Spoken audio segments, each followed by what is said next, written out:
my friends, my name is Simon Miller and this is the show where we give the good bits an up and the bad bits a down for WWE SmackDown. How'd you going? I'm not really Simon Miller. It's me, Phil. This isn't even a ball cap. It's The Rock. Let's up those downs.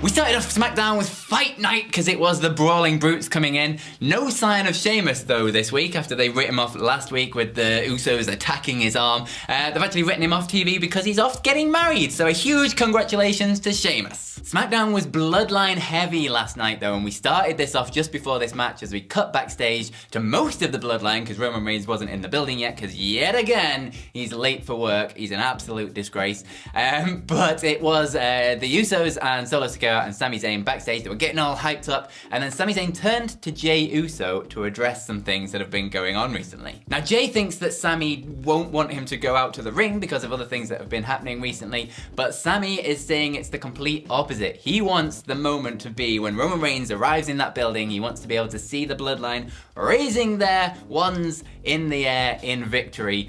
He wants all hands on deck. He even acknowledged the fact that Jey Uso helped him win that match a couple of weeks ago on SmackDown and said he needs that energy from Jey Uso. He needs all hands on deck. We need a Bloodline victory tonight. Which is when they headed out to the ring with Solo Sikoa's great entrance. I really like that. The music and the sort of green lighting and everything. It looks really, really good. Sami Zayn going nuts alongside him, obviously, as he is wont to do. Jimmy Uso even almost fell over on this entrance, which made me giggle anyway. So it was indeed going to be Sami Zayn and Solo Sikoa versus the Brawling Brutes to kick off SmackDown, and this was a really fun match. I really enjoyed all of this. Started off with Sami and Ridge Holland going at it. Quickly the Brawling Brutes got in control until Solo Sikoa sneaked a little tag and ran in there and absolutely took Butch's head off with a clothesline. And this was kind of the story of the match. Sami getting in there, getting a little bit beaten up, and then Solo Sikoa somehow managing to come back in and take control of the entire match. Eventually Ridge Holland got the big hot tag and just ran through Sami Zayn with a bunch of shoulder barges until yet again Solo Sikoa manages to save the day, gets a little bit of a sneaky blind tag in there and gets in and super kicks Ridge Holland and hits a big Samoan drop for the two. Ridge Holland and Solo Sikoa getting a massive headbutt battle in the middle of the ring, which is definitely normal behavior, until it ends up being Butch and Sami Zayn, and Butch is reversing a couple of Blue Thunder Bomb attempts, and then he tries to get him in the Texas Cloverleaf, but Jimmy jumps up on the apron to distract him, which leads Sami Zayn to roll up Butch for a close 2-fall. And this is when it all starts to get just a little bit interesting, because Sami Zayn hits an exploder suplex into the corner onto Butch, runs in with the haluva kick, but Butch manages to duck it and get out of the way, hits a kick of his own to Sami Zayn, and then starts heading up to the top rope. Now Sami Zayn himself was in the ring about to get hit by whatever Butch was about to do, but also seemed like he had a bit of a plan, like he was willing it to happen, like yeah, come on, he had a plan to reverse it or something like that. But as this was happening, Jey Uso pulls Sami Zayn out of the ring by his feet to what he thinks is safety, and then they start arguing on the outside because Sami was saying that he had a plan, he was like lulling him in, and Jey was like, no you're not, you were about to get hit, you absolute moron. So they get in a big argument on the outside. Solo Sikoa ends up like pushing Butch off the top rope and then going to the outside again with Jey and Sami Zayn to try and calm it all down a little bit, gets in the middle of them, tries to like let them stop it, but then from out of nowhere Ridge Holland just runs through both of them, slamming them to the ground. Sami kind of manages to dodge out of the way and roll back into the ring, but obviously as he does that, it's all a big distraction. Butch rolls up Sami Zayn and gets the 1-2-3 right there in the middle of the ring. The Brawling Brutes beat the Usos. So obviously that's a distraction, so bring down the counter and chuck one onto that. But there's a lot more to this. I am fine with this as a finish because this goes somewhere and I really, really like all of this. So obviously they're just getting in a big argument after the match. All of the Bloodline are coming in. They're arguing with each other. No one knows who's right, who's wrong. And then Roman Reigns' music hits. And oh boy, some shit is about to go down. The entire Bloodline look absolutely terrified about what's gonna happen, obviously. Roman Reigns takes his sweet time getting down to the ring. We even have to wait for another commercial before we actually get Roman Reigns speaking, where he gets St. Louis to acknowledge him. And then he addresses the Usos. Or I should say actually Jey Uso specifically and Sami Zayn. He calls them both children. He says he usually doesn't like airing his dirty laundry out there in the middle of the ring. They want to get work done in the middle of the ring and air all their stuff behind the scenes where no one's watching.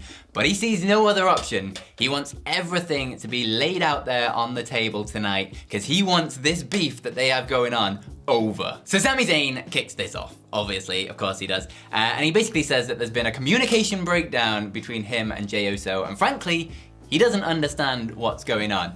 He really likes Jey. He likes all of the Usos. He likes all of the Bloodline.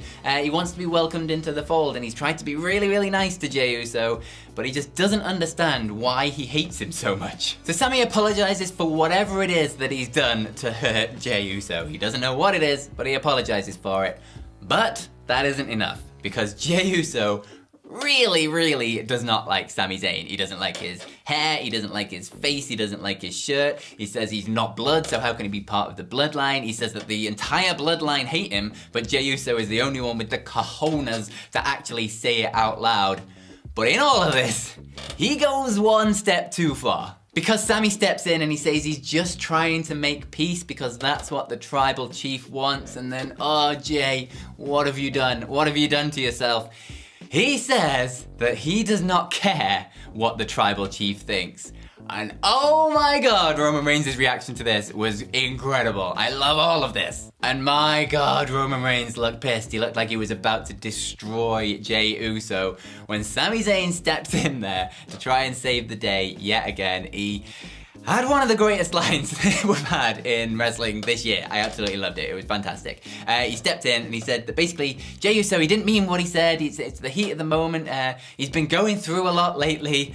And lately, he just hasn't been feeling very oozy.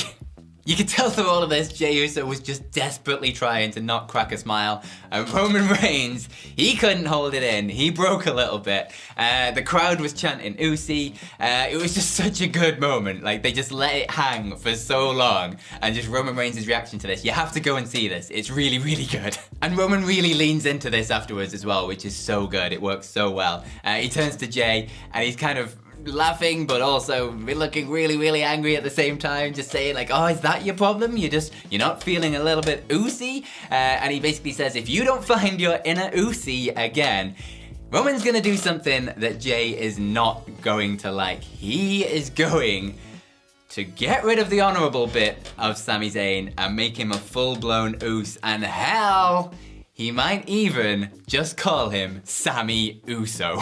And Sami looked so happy when Roman said this. It was so good. Sami Zayn and the Bloodline is genuinely one of the best things in wrestling right now. I absolutely adore all of it. If you're only gonna watch one thing from SmackDown, make it this promo at the end of this match. It was just so much fun. Everyone played their roles so well. The UC bit was fantastic. Sami Zayn's fantastic. Roman Reigns was great in it as well.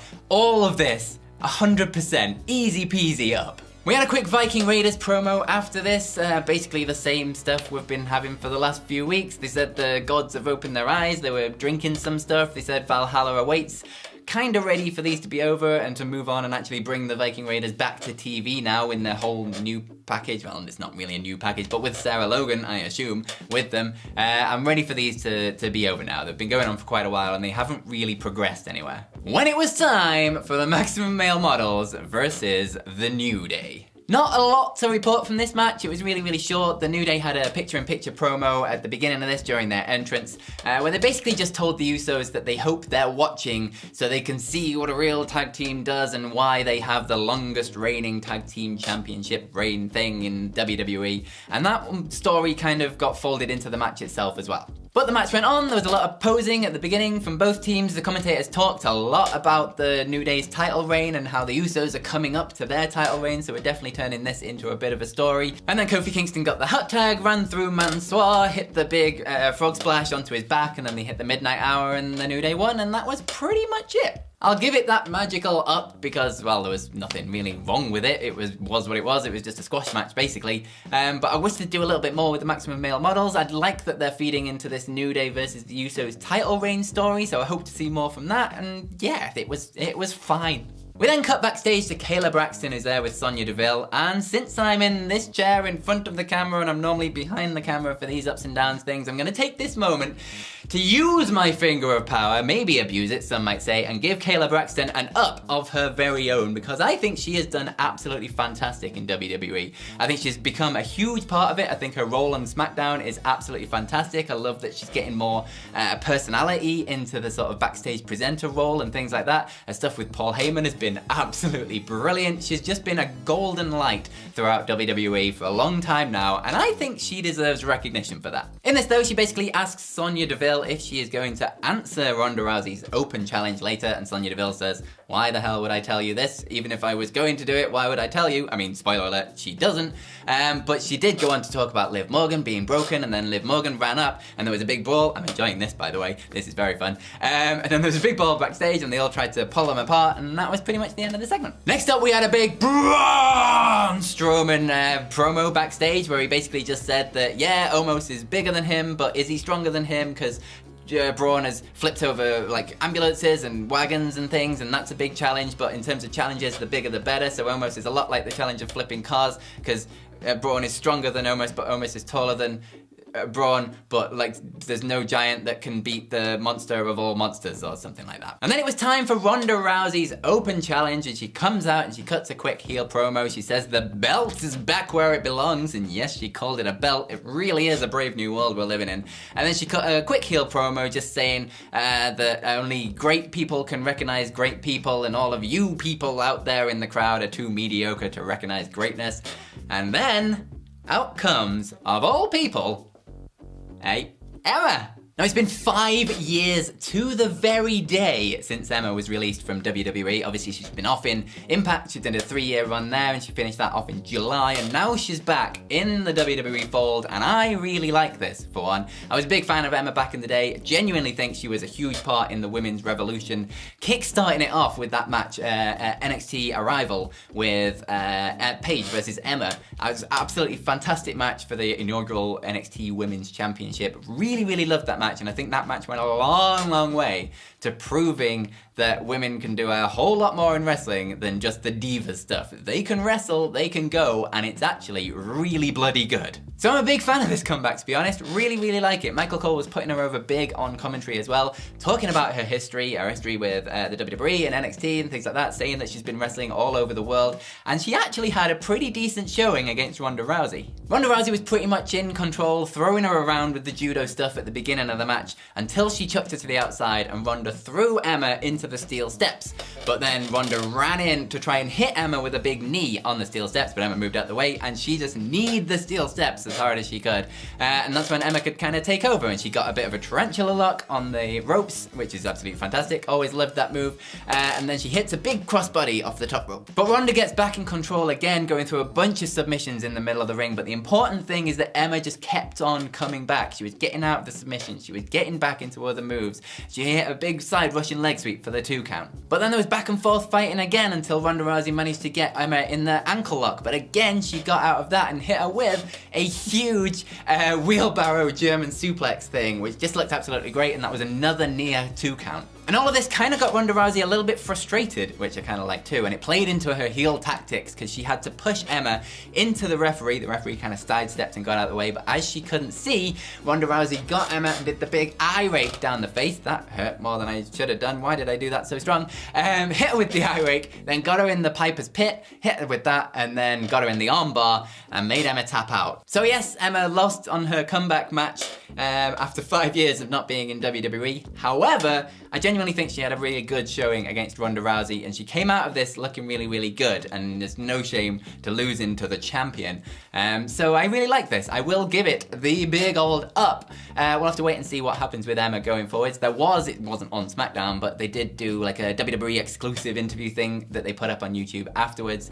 And it was basically just Emma backstage, and she was saying that it's great to be back after 5 years, and that this time she will make sure she is never forgotten again, and that going forward, she knows what she needs to do to become champ. So it looks like there's plans for Emma going forwards, and I for one welcome this. I'm a big Emma fan, and yeah, like I say, up. So we continued the Bloodline story arc after this, and it was behind the scenes backstage with Jey Uso and Paul Heyman. Jey Uso was just shouting a bunch of stuff at Paul Heyman. He was desperate to get into Roman Reigns' locker room, but Paul was not having any of it. Jey was saying that he wants to talk to him about the Sami stuff, and then like, he was just kind of incoherently rambling about the Logan Paul stuff, saying he wants to knock him out for knocking him out. It basically boiled down to Paul Heyman saying, no, sometimes things are better coming from the wise man. Why don't you just go away and cool down? And then as Jey walked off, Paul Heyman just kind of rolled his eyes a little bit and breathed a sigh of relief, because he does not want this stuff landing on Roman Reigns' desk. After this, we saw Ronda Rousey walking backstage when Shayna Baszler came up to her, basically congratulating her for putting the new girl in her place, when in comes Natalya, and she basically said that, oh, well, if I'd have answered your open challenge, I would be champion right now. Natalya, if it was that easy, why didn't you just do it, and why aren't you champion right now? Shayna brilliantly was having absolutely none of this though, and basically just choked Natalya out. She just grabbed her in the middle of what she was saying, choked her out as much as she possibly could, and then as they were walking off together, Ronda Rousey and Shayna Baszler, Ronda said to Shayna, now that's what we need to see. I am 100% on board with the rehabilitation of Shayna Baszler. It might take a while to get her back to where she was, but if we can get Shayna Baszler back to being an absolute killer, I think that's a huge addition to the SmackDown roster, and far better than Shayna Baszler has been in a hell of a long time. She has not been booked well. Next up, it was Legado del Fantasma versus Hit Row, and I have one question about Hit Row that I'd please like you to let me know down in the comments below. Why the hell Top Dollar was cosplaying as Mr. Socko? So Hit Row basically came out, and obviously it's 2 against 3 with Legado del Fantasma, so BFAB basically said that they have friends in high places, and introduced, of all people, Shinsuke Nakamura. I don't know why. It's nice to see Shinsuke back on my TV. I don't know why though. Yeah, I don't know. So it was going to be a 6-man tag of Hit Row and Shinsuke Nakamura versus Legado del Fantasma, and then they just kind of got in a massive brawl at the beginning. Hit Row ended up standing tall at the end of the brawl with BFAB taking out Zelina Vega, and yeah, fine, whatever, it all eventually calmed down, and then the match started. Fantasma looked really good at the beginning. They were just getting loads of really quick tags together. There were loads of double team moves and things like that. They were super in control until Shinsuke Nakamura got the tag. And sometimes you forget how good Shinsuke Nakamura is, but when he goes on a tear, my word is he good. He basically ran through absolutely everybody, hitting them with absolutely everything he could, and then it boiled down that Top Dollar got 2 of them, did the big slam thing, and like, that was kind of it. And like Shinsuke hit the Kinshasa, then they pinned him, and Hit Row and Shinsuke beat Legado del Fantasma. So I'm sorry, but I really have to give this a big down, because you've got 2 teams here, you've introduced them both pretty much at the exact same time, and then you've booked yourself into a position where you're putting 2 teams that are brand new really on the main roster that really can't afford to be losing so quickly against each other in a position where one of them absolutely has to lose, and then you don't even allow one of the teams to get the victory because it's actually Shinsuke Nakamura that's doing the winning, not Hit Row. Like, people had their moments throughout this. Shinsuke shined more than anybody else. I guess Top Dollar had his bit where he slammed the 2 people, and he did this bit where he like jumped up to the top rope and then came down with like a big chop thing, so he looked okay in it. But everyone else, massive meh. I'm sorry, this is definitely a down. Next, we were backstage again with the Bloodline, and this was Roman Reigns and Paul Heyman in Roman Reigns' dressing room, and Paul Heyman was desperately trying to get Roman Reigns to watch some footage, and the footage was of Logan Paul doing a bit of the old boxing. And Heyman basically wanted to get it in Roman's head that it does just take that one lucky punch for Logan Paul to beat Roman Reigns. He wants Roman Reigns to take Logan Paul seriously, and then he had this story about this doctor that was telling him that Logan Paul broke his hand and then he got pins in his hand, and that's his punching hand that now has pins in it, and that's supposed to make him like some kind of robot man, I guess, with super hand strength. I don't know quite how that works. Roman was in complete disbelief in all of this, saying like, he's only had 2 matches, like why are you saying this to me? And Paul Heyman was like, yeah, but on Brock Lesnar's 3rd match in the UFC, he won the championship. And then he immediately saw Roman Reigns' face, bringing up the name of Brock Lesnar. How dare you? And Paul Heyman backtracked loads and like was basically just desperately trying to get out of the room. And then another backstage bit. It was Kayla Braxton again. She was putting in the hard work last night, but this time she was with LA Knight. Yeah! He said that the ring announcer couldn't even get his bloody hometown right. Yeah! And then in comes Ricochet, and who, if you don't know, is dating the ring announcer, which they didn't directly mention, but it seems like they're tying this all together. Ricochet basically tells LA Knight that he should just be nicer to people and maybe get a better reaction from people if he's just nicer, and that's pretty much words to live by, Ricochet. Good message. But LA Knight basically takes none of this in except for the fact that Ricochet said he was acting like God's gift to SmackDown. He was like, well, I am God's gift to SmackDown, yeah, and then wandered off. And next up, we had a match between Karrion Kross versus Madcap Moss, and I've decided from now on I only want matches that rhyme. Yeah! Sorry, I'll stop saying yeah, I just like doing it so much. This was all basically to keep the Karrion Kross versus Drew McIntyre storyline going without Drew McIntyre actually being on the show. The commentators talked about it a lot throughout this match to get over the point, but it was actually just a good competitive matchup between Madcap Moss and Karrion Kross. I really like that it rhymes. It was back and forth to start, with Madcap Moss actually getting the better of Karrion Kross for quite a while until we went to commercial, which is obviously babyface kryptonite, because when we came back from it, Karrion Kross was fully in control. And Karrion Kross had control of the match for quite a while until it was just an explosive comeback from Madcap Moss. I love Madcap Moss's comebacks. They're just so good. He ran through Karrion Kross doing all the moves, running all over the goddamn place until Scarlett appeared and distracted Madcap Moss. The distraction obviously allowed Karrion Kross to get back in control, and then he hit the big sort of elbow to the back of the head onto Madcap Moss and pinned him for the 1-2-3, and that was that. So distraction, bring it down, pop on another one. After the match, Moss put Kross in the Kross jacket, and then he cut a promo to Drew McIntyre basically saying that Moss put up a way better fight than you did. He put over Moss to begin with this, and then carried on to say that Drew McIntyre is basically a coward and everybody knows his true feelings. He has no thoughts, no regard for absolutely anything except his own ambition, and then at Crown Jewel, history is gonna repeat itself, but I'm pretty sure you can probably just ignore all of this because I think it was just a massive product placement for TikTok. But all in all, I actually quite liked this match. I thought Madcap Moss came across really good in it. I do definitely think we need something a little bit more solid from Madcap Moss going forward. He's lost a lot of momentum since all of the Baron Corbin things finished. So we need him to get something to let him sink his teeth into it and actually get maybe a couple of wins behind him. But his comeback, genuinely, is absolutely fantastic. The way he's just running around, going through everybody, hitting loads of big moves, big spine busters and things. I absolutely love it. It made Kross look strong going into the match against Drew McIntyre, the cage match it is, at Crown Jewel. It carried on the Drew McIntyre story without Drew McIntyre having to be on the show. All of this, it was good. Up. We then got a little bit of a video package of Bray just kind of pacing backwards and forwards in the backstage area to his music in the background, and there was quite a lot of little like glitchy moments throughout the show that was all building to whatever the big final segment with Bray Wyatt was going to be. But before that, we had some more backstage stuff. Now, there was quite a lot of this on last week's SmackDown, but I'm not against it. They were all quite short and sweet, and they all followed stories through, so I'm down with it. So this time she was there with Rey Mysterio, who basically just said that he's really happy to be back on SmackDown, he's really happy to be fighting the IC champion, but before he could do much more of anything else, in comes Imperium, they hit him with a steel chair, and then they grab him, and Gunther tears his shirt off and hits him with the big chop, which, to be honest, Rey Mysterio sold a lot more than he did the initial chair shot. And fair play, I would not want to be hit with a Gunther chop. But all of this, it was fine. It was just playing into what is the match next week. It's gonna be Gunther versus Rey Mysterio, and I, for one, am very much looking forward to this match. I cannot wait to see Gunther slap Rey Mysterio out of the air. It's gonna be glorious. And then it was time for Bray Wyatt. We had the full entrance, the doorway, the lantern, the fireflies, the new music and everything. He got down to the ring, he was really excited, full with adrenaline, he was loving it. There was a bunch of welcome back chants, and Bray was just feeding off this energy from the crowd. It looked really good.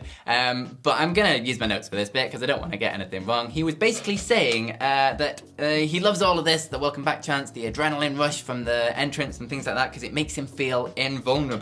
He's proud that he is just himself. There is no masks, there's no smoke and mirrors anymore. This is the realest version of him, and this is the best version of him that we will see. And he is gonna do some spectacular things while he's here.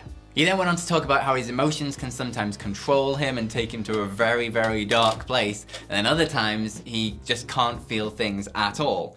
But a part of him likes that he's not afraid to do horrible things, and there will come a time when he is made to do horrible things again. But before he could continue much more, Uncle Howdy appears on the big screen. Now it starts and it's that new mask on the screen and there's a bunch of glitches and things, but he takes that mask off to reveal the mustachioed, melty-faced horribleness that is Uncle Howdy. And then Uncle Howdy goes on to speak a lot more than we have had in the past. He introduced himself as the ghost of the man who sold the world, and then he goes on to say that you're a fool, you killed the world, you sent him away, I assume speaking about the Fiend, and now you're just a shell of what you once were. I say to revel in what you are, but you are a liar. You claim you don't wear a mask and we both know that's not true, don't you?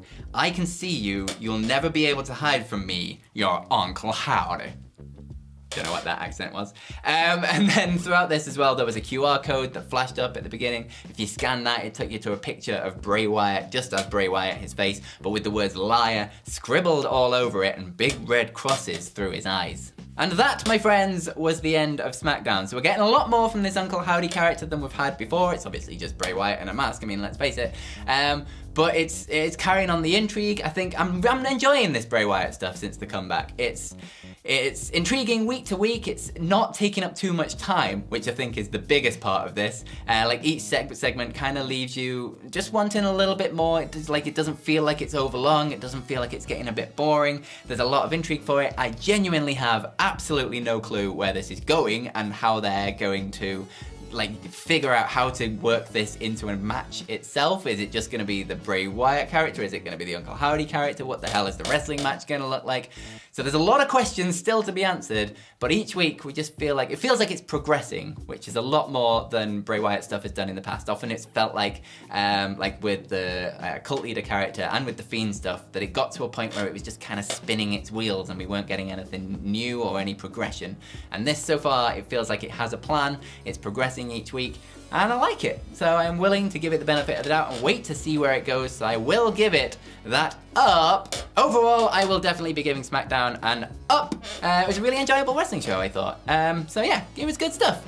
Thank you very much. You can follow me over on Twitter at FillMyChambers. Go do that, please. Thank you for being patient while Simon Miller has been away. I will maybe be doing Rampage later. I am very much on my own today. Both Gareth and Simon and our editor Ryan has all left me to do all videos on my own. So I'm doing news and this and Rampage and editing all 3 videos. So it's a very, very busy day. So be nice. Thanks. Have yourselves a bloody good day.